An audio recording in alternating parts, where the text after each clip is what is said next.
예, 반갑습니다. 8월 15일부터 이틀간 우리 교회에서 여름 수련회를 합니다. 우리 교회 여기에서 이제 진행을 할 건데요. 그러니까 이번 수련회 때 우리 모든 성도님들 큰 은혜 받고, 특별히 이제 주제가 너 뭐하다 왔니? 천국문 앞에서 들을 수 있는 질문이라고 하는 주제로 우리 말씀을 전할 것입니다. 그때 우리 큰 은혜 받도록 하고요. 또 그리고 오늘은 설교 제목을 예수님은 병을 고치시는 데에 시간을 많이 할애하셨습니다 라는 제목으로 우리 말씀을 전하려고 합니다. 오늘 본문 마태복음 4장 23절에서 25절에 나와 있는 말씀은 예수님이 하나님의 말씀을 막 전하시기 시작하면서 초기에 그의 사역의 특징을 요약해 놓은 것입니다. 그리고 이것은 그뿐만이 아니고 예수님이 이후로 이제 3년 동안 그분이 사역하시는 그 중심 사역의 그 모습을 알려주신 것이고, 또 이것은 많은 사람들이 생각할 때 교회에는 무엇을 해야 될까라고 하는 것에 대하여 가르쳐 주신 말씀이라고 생각하고 있고, 또한 이 예수님의 사역과 정말 복사본처럼 초대교회가 그렇게 사역을 했습니다. 아주 획기적인 교회 확장을 가져왔죠. 그래서 오늘 예수님이 이 병을 고치시는 데 시간을 많이 할애하셨다라고 하는 그 부분 중에 특별히 이 부분을 우리 관심 갖고 우리가 살펴보면서 우리가 교회에서 섬김과 치유, 또 다른 사람들을 어떻게 도와야 되겠는가라고 하는 문제를 심각하게 이번 교회에 좀 생각해 보면서 저 자신의 목회 사역의 방향도, 또 우리 교회가 나아갈 길도 그런 부분으로 잡아보려고 합니다. 마태복음 4장 오늘 본문 23절에 보니까 예수께서 온 갈릴리에 두루 다니사 그들의 해당에서 가르치셨다고 그랬어요. 가르치신 곳이 유대인들의 해당에서 가르쳤습니다. 굳이 말하면 그때 유대인들이, 이스라엘 백성들이 아주 공공기관으로 활용하는 그 성전은 아니고 가르치는 하나님의 말씀을 듣는 장소입니다. 거기선 제사를 드리지 않아요. 그런데 그 공공기관을 예수님께서 이용하셨습니다. 그리고 그곳에서 가르치시는 일을 하셨어요. 가르치는 일을 하셨고, 두 번째 무슨 일을 하셨느냐? 또 천국 복음을 전파하는 일을 하셨대요. 천국 복음을 전파하시는 것은 어쩌면 전도와 같죠. 전도. 그리고 밖에서의 회중 집회. 이 해당에서는 조용조용히 가르칠 수 있지만 밖에서는 부흥회와 같이 그들을 초대하고 그렇게 하는 것이죠. 하나님께로 초대하는 것입니다.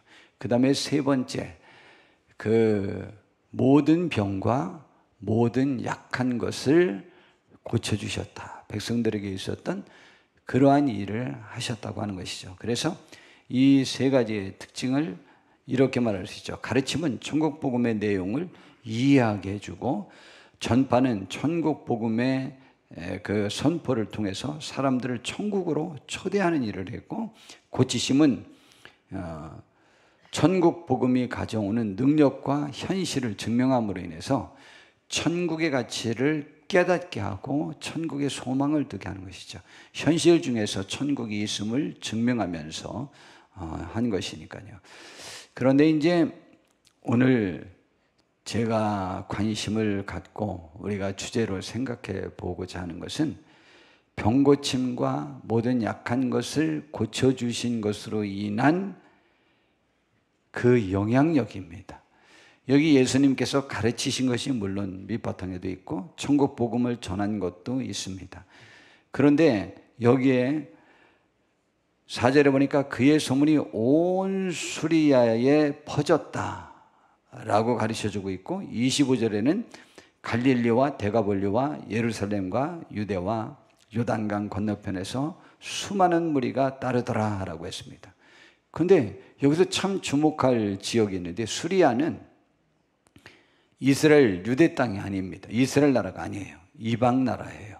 수리아에는 10개 그 도시들이 이렇게 복합적으로 있는 이방 나라인데, 거기에까지도 소문이 퍼졌다. 그리고 25절에 갈릴리와 데가볼리와 예루살렘과 유대와 요단강 건너편에서 수많은 무리가 따랐다. 이 갈릴리는 우리가 아는 곳입니다. 그리고 예루살렘도 알고 유다와 요단강 건너편도 압니다. 근데 이 데가볼리도 역시 갈릴리 위쪽 지방에 있는 그러한 이방 지역입니다. 근데 그쪽에서까지 이 소문을 듣고 많은 사람이 몰려왔다는 거예요. 굳이 말하면 여기에서 많은 무리가 이렇게 몰려오고 예수님의 복음의 영향력이 확장되었을 때 이곳에서 가르쳐주고 있는 주 내용은, 그 결과는, 그러한 결과를 가져온 것은 그들이 가르침을 받았고 천국 복음을 전파하는, 그것을 듣고 온 인원도 약간은 있겠지만 실제는 고침받았다 라는 것 때문에 그 고침을 받기 위해서 수많은 사람들이 몰려온 것입니다. 그래서 예수님의 사역을 전체를 살펴보면 그 병을 치유하고 고쳐주는 데에 굉장히 많은 시간을 할애했습니다.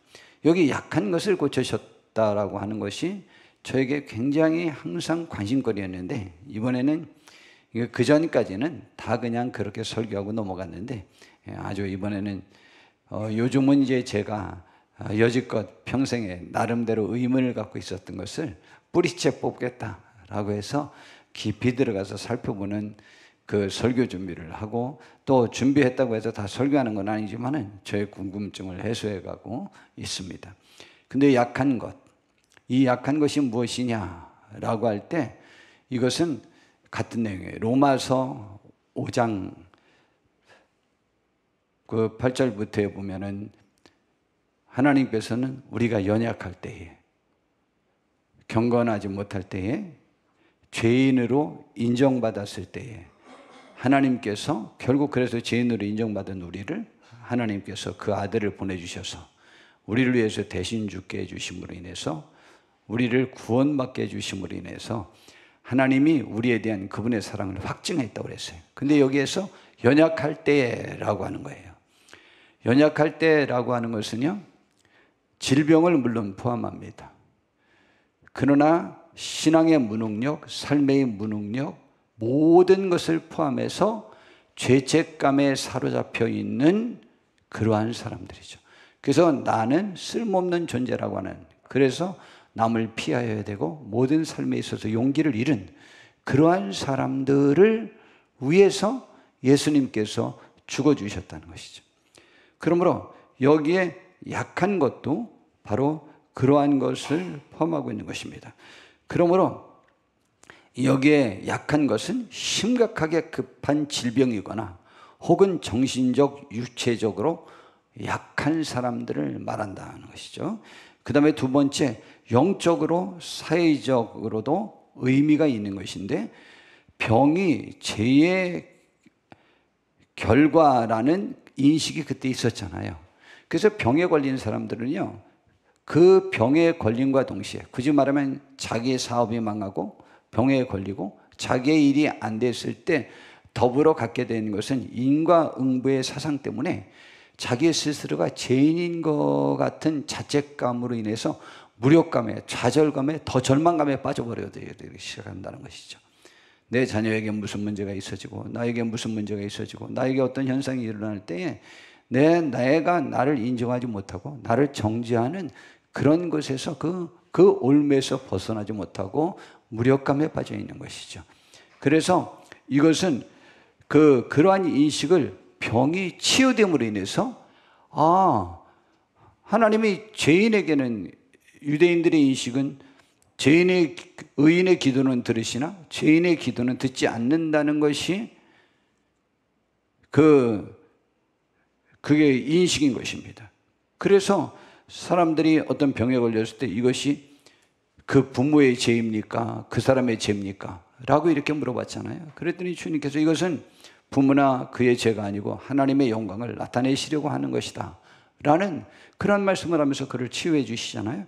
마찬가지로 지금 그러한 그 죄의식에서 무력감에 빠져드는 그들이 병이 고쳐짐으로 인해서 내 죄가 고침받았구나 라고 하는 생각을, 씻김받았다라는, 용서받았다는 생각을 가지고 그러한 용기를 가지고 있는 사회적, 영적 선포의 그 결과라고 하는 것이죠.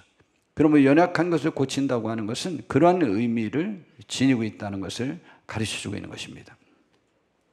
그러므로 이 예수님의 사역은 실제적으로 우리가요, 아무리 의롭고 옳다고 하더라도 내 삶이 지속적으로 어떤 회복이 되어지지 아니하고, 내 질병이 회복이 되어지지 아니하고, 내 물질적 여건이 지속적으로 어려움을 겪을 때 사람은 자기에 대하여 긍정적인 평가를 하는 데에 대해서 굉장히 어려워지기 시작한다는 것이죠.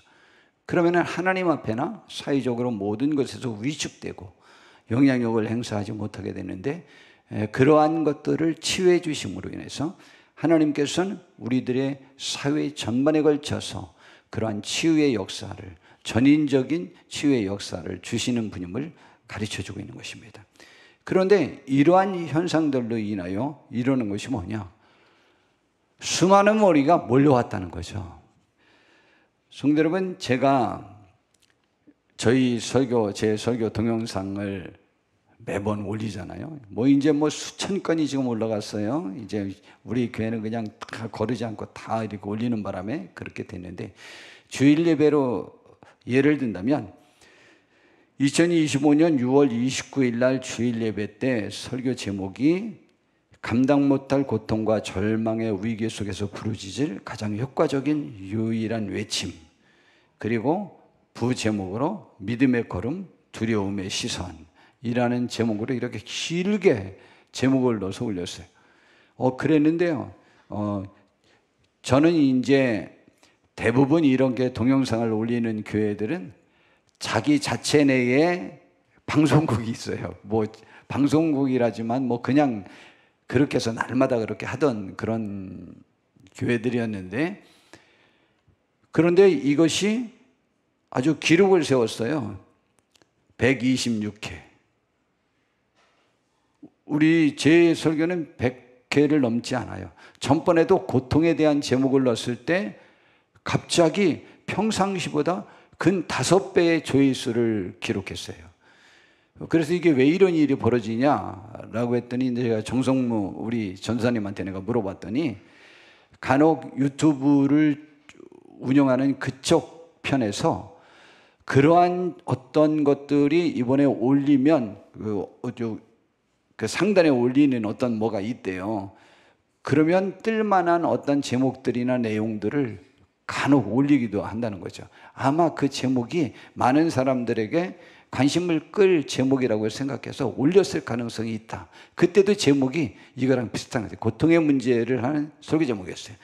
그랬는데 저는요, 사실은 그것도 심혈을 기울여서 한 설교지만은, 제가 지난주에 한 설교, 그것이 정말 저를 오랫동안 저를 사로잡았고 많이 말씀도 드렸고 그것을 설교하고 싶었던 내용이 있어요. 내게 있는 고난을 제대로 사용하고 있나요?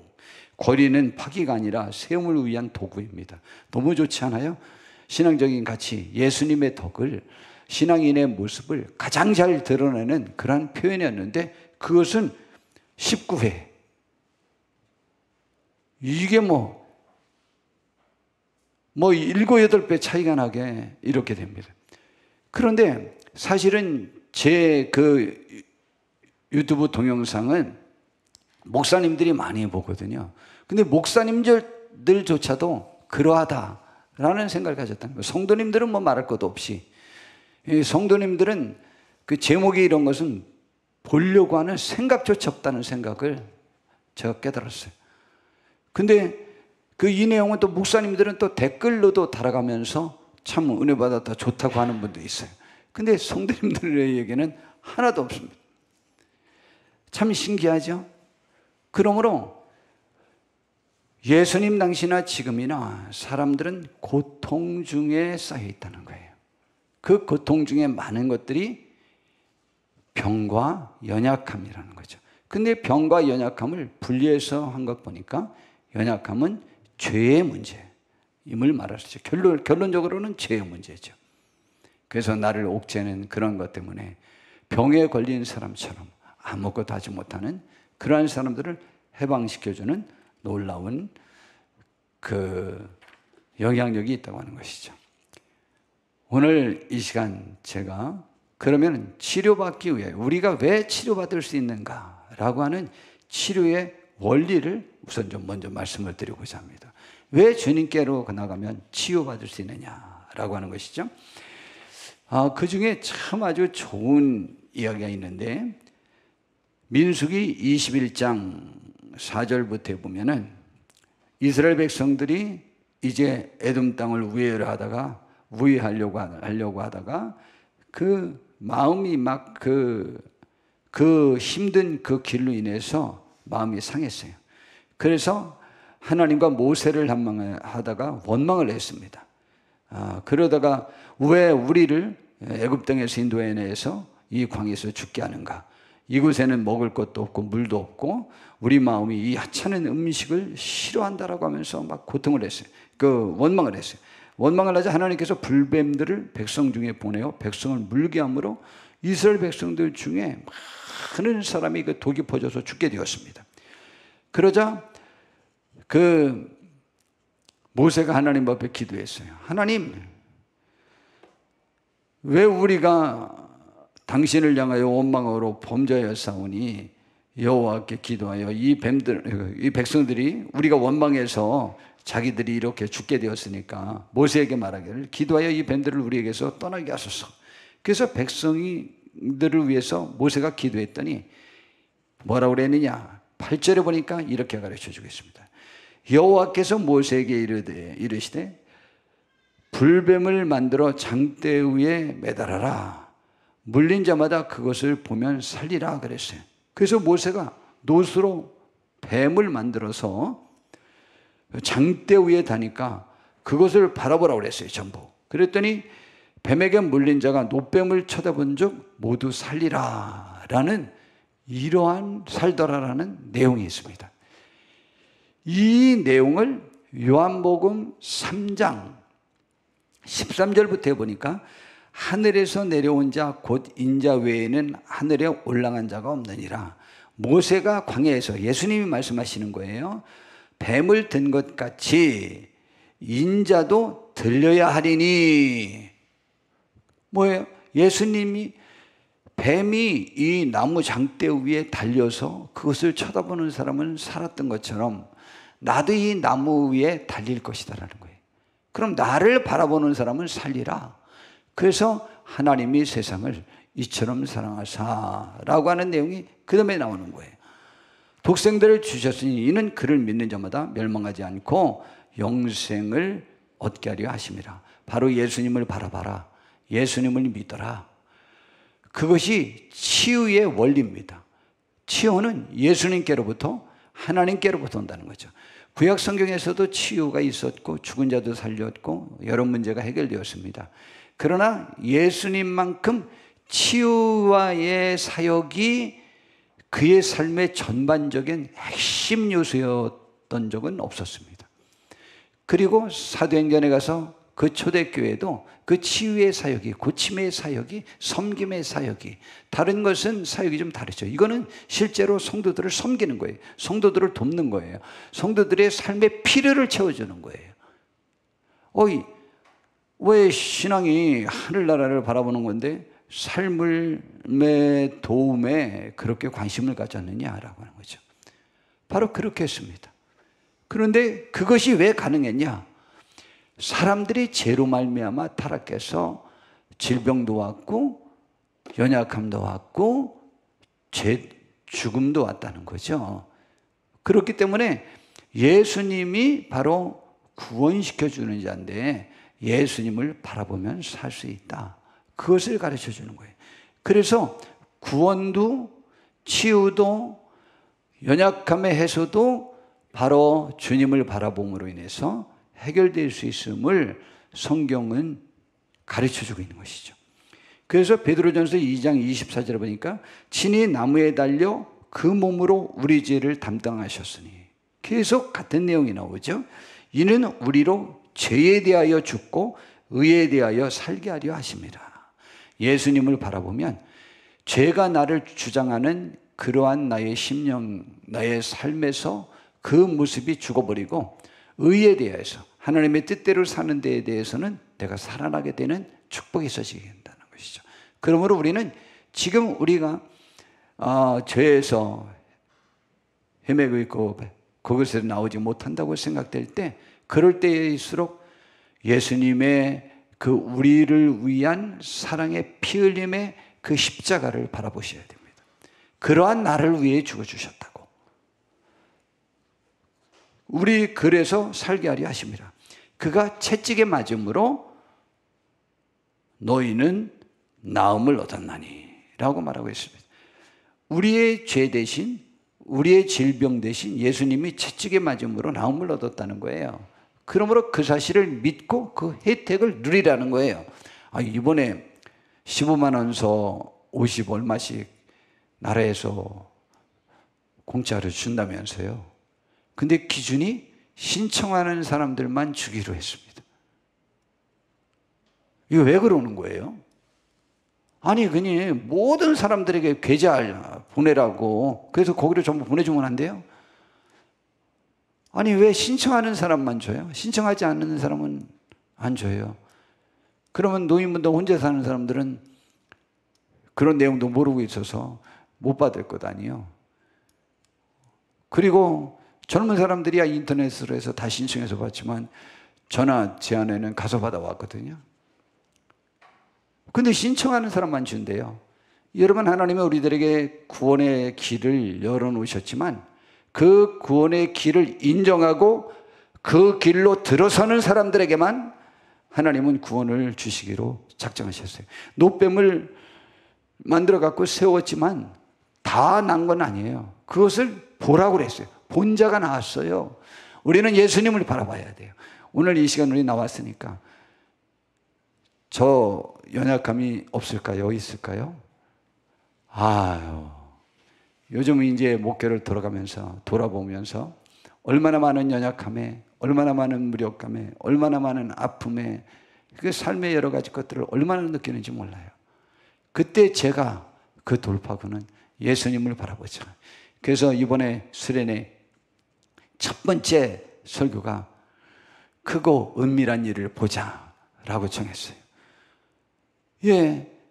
성도 여러분, 우리는요, 우리 자신들을 바라보면 무너져요. 우리들의 여건을 바라보면 무너져요. 우리들의 상황을 바라보면 무너져요. 우리는 그것을 바라보는 게 아니에요. 우리는 어떠한 상황에서든지 간에 예수님을 바라봐야 돼요. 사실 우리를 무너뜨리는 것은 우리의 그 무력감에 빠지게 되는 그러한 것들이 우리를 무너뜨리는 것은 아니고, 우리가 사실은 뭔가 좀 자기가 됐다고 생각할 때 주님 앞에서 무너지지, 사실은 우리 고난 때문에 무너지잖아요. 우리 고난 문제로 인하여는 우리 설교도 더 많이 듣잖아요. 그렇잖아요. 근데 하나님의 뜻을 찾자라고 하는 데는 관심도 없어요. 126회 대 19회.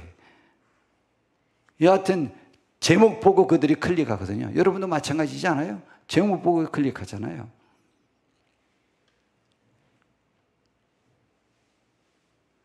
성도 여러분,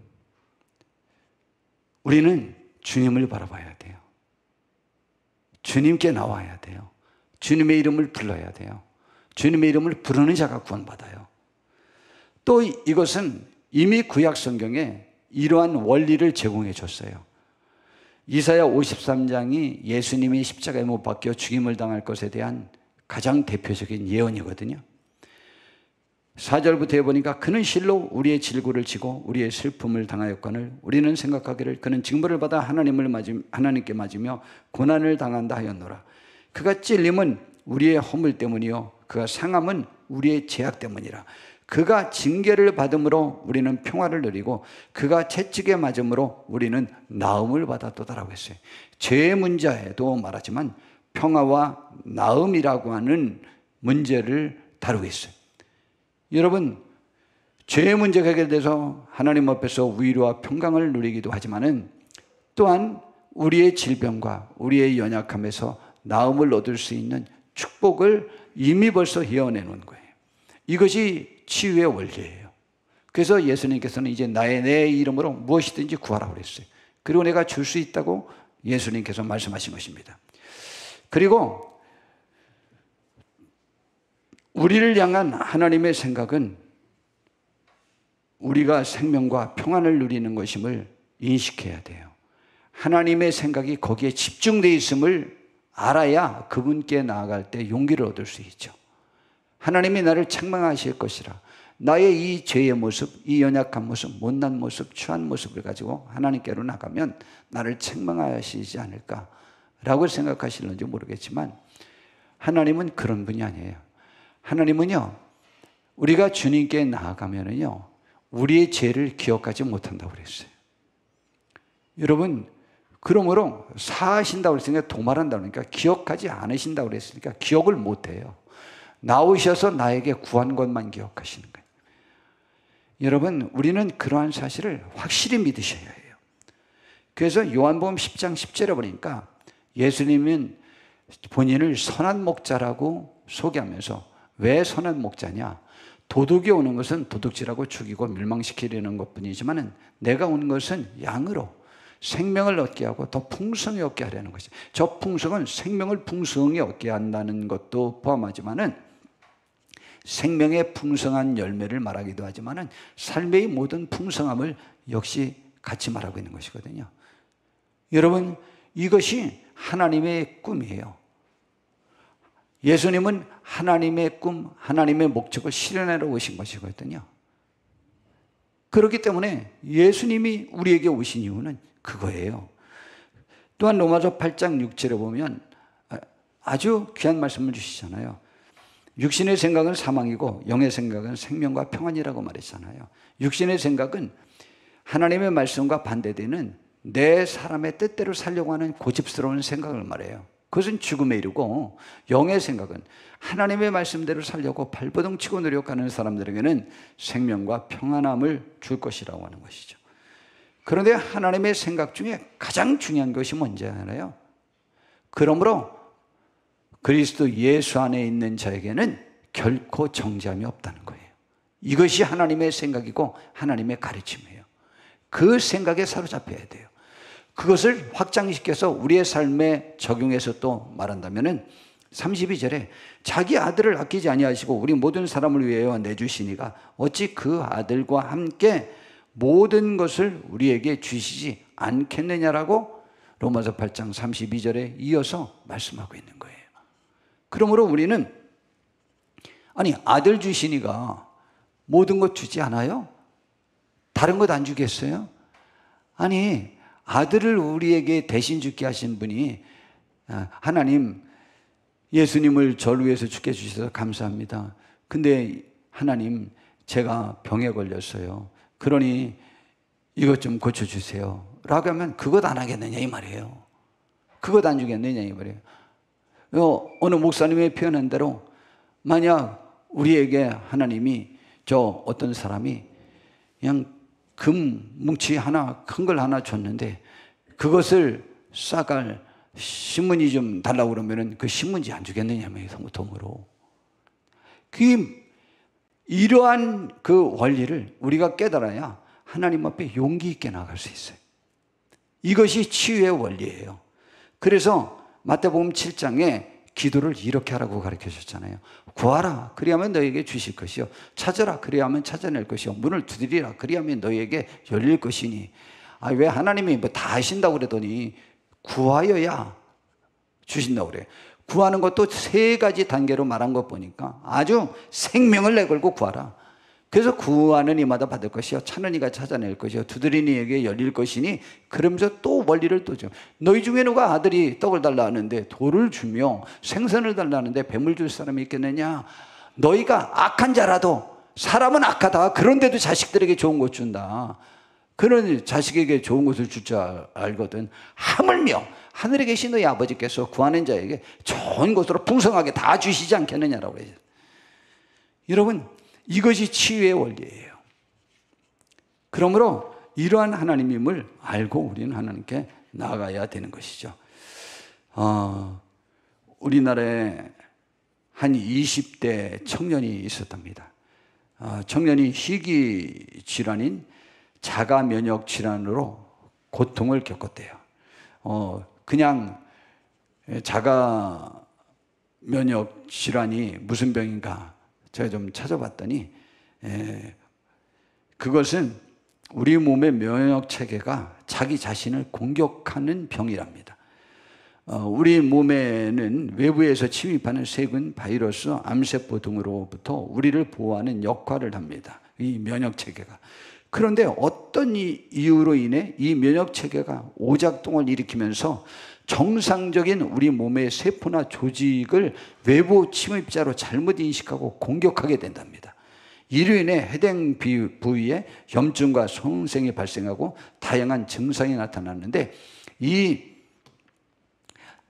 자가 면역 질환 중에 종류가 뭐가 있느냐라고 했냐면 첫 번째 류마티스 관절염. 이것도 그러한 병에 한다는 거죠. 그 다음에 1형 당뇨병처럼 췌장의 인슐린 분비 세포를 그것이 공격하는 거죠. 근데 이것이 아직까지 자가 면역 질환의 정확한 원인은 명확하게 밝혀지지 않았습니다.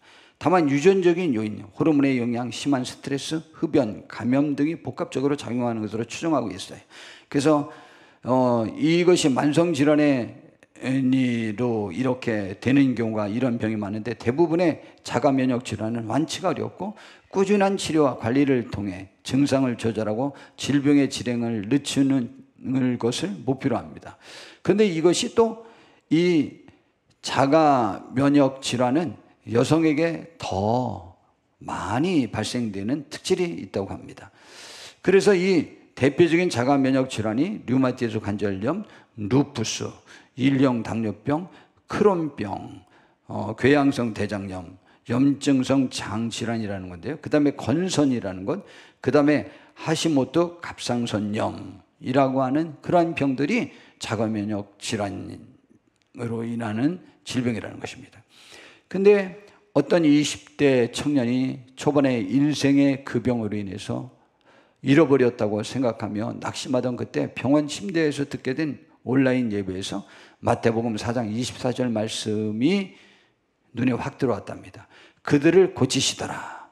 그는 병이 완전히 낫지는 않았지만 그 말씀을 들은 후 마음의 평강이 임하고 내 병보다 나를 아시는 주님이 나와 함께 하시는구나. 그럼 내가 병에 걸려 있다는 것을 하나님께서 아시는구나. 그래서 나에게 이 말씀이 눈에 뜨게 하시고 나를 고치려고 하시는구나라는 걸 알았다는 거예요.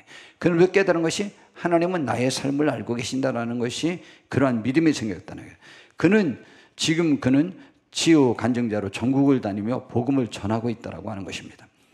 여러분, 우리는 그러한 체험을 할 수 있는 것입니다. 예수님께서는 그것으로 우리를 초대하고 있는 것이죠. 그래서 치료의 사건들을 우리 2건만, 제가 3건을 했는데 2건만 우리 소개하도록 하겠습니다. 귀신 들린 수레보니게 여인의 딸을 고치시는 장면이 마가복음 7장 24절부터 30절에 나와 있습니다. 수르보니게 여인이 예수님께 와서 이방인이에요. 수르보니게가 이방이에요. 제 딸이 귀신 들려 고생하는데 저를 좀 고쳐주세요 라고 말했습니다. 그러자 예수님께서 27절에 보니까 자녀로 먼저 배불리게 먹게 할지니 자녀들의 떡을 취하여 개들에게 던짐이 마땅치 아니하다 그랬어요. 그런데 예수님께서 이런 아주 너무 모욕적인 언사 아닙니까? 그랬는데 그 여자가 말했어요. 주님 옳습니다마는 상 아래 개들도 아이들이 먹던 부스러기를 먹나이다. 예수님께서 말씀하셨어요. 돌아가라. 귀신이 내 딸에게서 나갔느니라 하시니라 라고 하면서 그 여자의 믿음을 칭찬을 했습니다. 이 여자가 가서 돌아가 보니까 자기 딸이요, 귀신이 쫓겨내지고 정상적으로 침상에 앉아 있는 것을 보게 되었습니다. 여러분, 이 믿음인 거죠. 예수님께서 그 여인을 그렇게 무시해서 그 말을 했겠습니까? 믿음을 시험해 보려고 한 것이죠. 우리도 하여튼 예수님 앞에 그냥 아주 그냥 완전히 달라붙어서 이렇게 하여서 딸의 귀신 들림을 고치는 사람처럼 우리들의 삶에 그러한 축복을 보기를 바랍니다. 그 다음에 중풍병자를 고친 분이 있어요. 고치셨는데 마가복음 2장에 보니까 예수님께서 한 지역에 가셨는데 가버나움에 들어가는데 예수님이 병을 잘 고친다는 소문을 듣고 수많은 사람들이 예수님이 계신 그 집으로 왔습니다.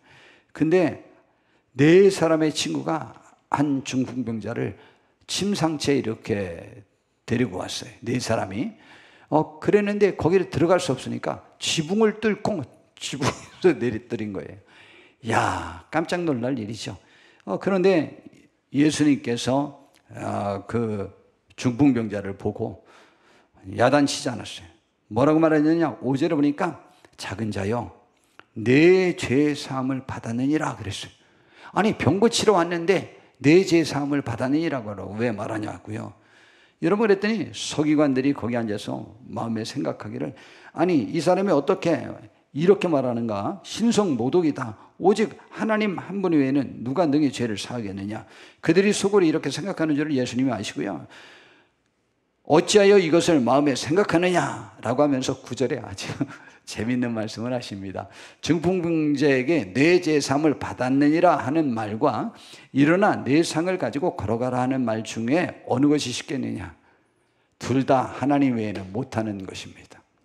근데 죄 사함을 받을 권한이 나에게 있다는 것을 너희에게 보일 수 있는 방법은, 내가 아무리 말해봤자 너희들이 안 믿으니까 내가 이 사람의 병을 고침으로 인하여 제사하는 권세조차 있는 하나님의 권세가 나에게 있다는 것을 내가 너희들에게 보이겠다 라고 말씀하시고 말했습니다. 내가 내게 이르노니 일어나 내 상을 가지고 집으로 가라. 그가 일어나 곧 상을 가지고 모든 사람 앞에서 나가거늘 그들이 다 놀라 하나님께 영광을 돌리며 이르되 우리가 이런 일을 도무지 보지 못했다 하더라 그랬어요.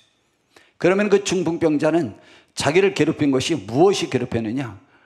중풍병이 자기를 괴롭히지만은 사실은 그보다 더 깊은 내면에는 나는 벌받아 마땅해, 나는 벌받을 수밖에 없어, 나는 고침받을 수 없어, 나는 하나님이 버렸어, 나는 죄인이야 라는 그 무력감이 그 모든 것을 포기하게 만들었는데, 그 친구들이 예수님은 다 고친다니까 가보자 뭐 이 중풍병자의 의지와 상관없이 데려온 거겠죠 뭐.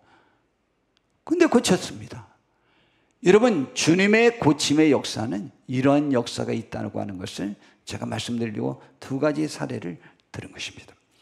여러분, 예수님의 치유는 약한 것을 고치고 병든 것을 고침으로 인해서 우리들의 삶에 천국의 기쁨을 갖게 하고, 우리가 사회적으로나 환경적으로 모든 내 심적인 모든 것들로 완전히 다 해결함을 받고 용기 있게 하나님 앞에 설 수 있는 하나님의 축복이라고 하는 것이죠. 우리는 이 예수님 앞에 나오셔야만 하는 것입니다. 제가 오늘 이 말씀을 드리는 이유는 제가 예민하게 심성에 관한 하나님의 뜻을 찾는 그것을 많이 강조하는 설교를 했습니다.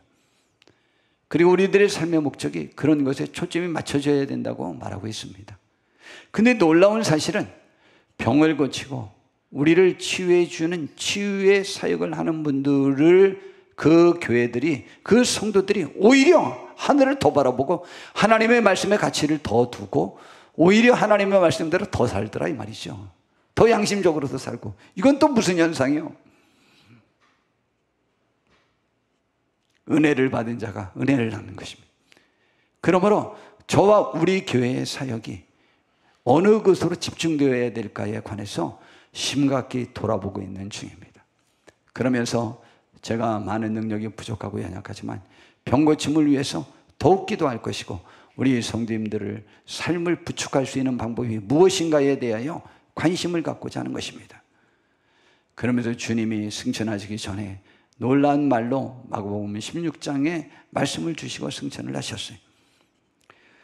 16장 17절 18절을 보니까 믿는 자들에게는 이런 표적이 따르리니 곧 그들이 내 이름으로 귀신을 쫓아내며 새 방언을 말하며 뱀을 집어올리며 무슨 독을 마실지라도 대를 받지 아니며 병든 사람에게 손을 얹은 적 나을 것이라고 했습니다. 저와 우리 모든 성도님들이 믿음으로 이 일도 행할 수 있게 되기를 바랍니다. 여러분, 이 사역은 예수님에게 수많은 사람들이 몰려오게 했습니다. 이 사역은 초대교회가 수많은 사람들이 몰려오게 하는 원동력이 되었습니다. 여러분, 현대는 오히려 더 자기의 연약함으로 인하여 괴로워하는 사람들이 옛날보다 훨씬 많습니다.